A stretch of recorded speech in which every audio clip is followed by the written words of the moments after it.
সাহেব, যদিও এই কথাগুলো আমার মুখে মানায় না সাহেব,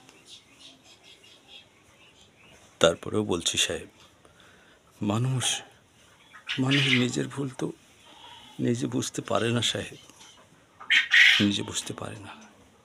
তাই বলছিলাম কি, আপনি ওই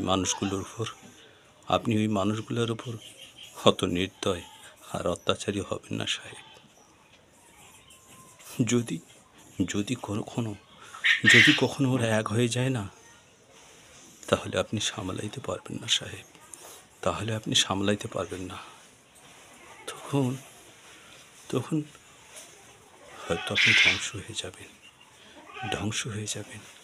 তাই বলছিলাম কি সাহেব, আপনি আপনি নিজেকে সংশোধন করুন সাহেব, নিজেকে সংশোধন করুন, হয়তো তাতে ভালো হবে সাহেব, ভালো হবে।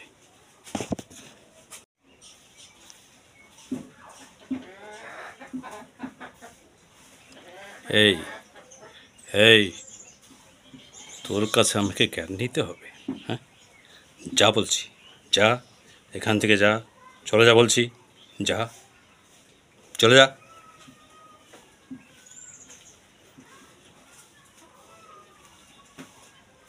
না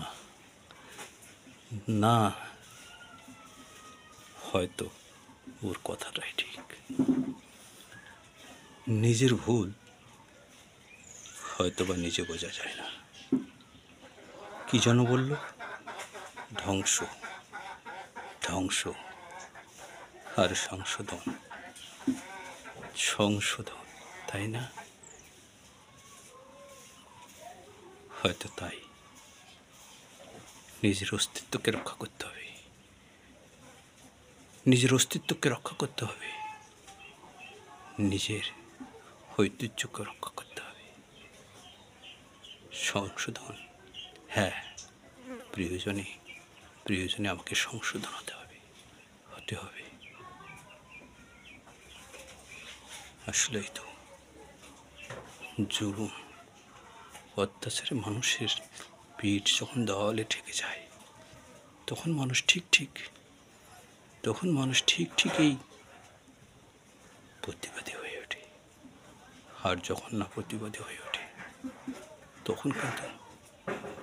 তখন কিন্তু মানুষ শেষ না দেখে ছাড়ে না।